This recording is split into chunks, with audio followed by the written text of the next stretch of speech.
regard to e-commerce fulfillment, we hear a lot about the effect that disruptive digital technologies are having and will have on supply chain execution. And certainly physical automation. We're seeing new capabilities from robotics solutions that can help with tracking inventory or physically handling product. And we see that in store and out in the distribution center.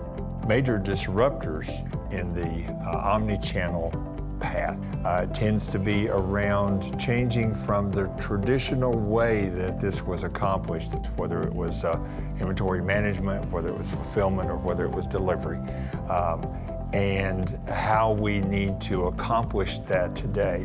The Internet of Things is kind of a conglomeration of many digital technologies, but advanced sensors, sensor fusion that can give visibility to physical operations 24/7 without driving labor required to gain that visibility are increasingly important.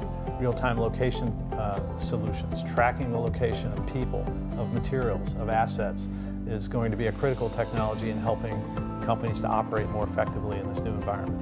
We see lots of logistics companies seeing they're dealing with incredibly sophisticated tools. One minor tweak there in terms of a technology investment really can shift the market share and the competitive landscape.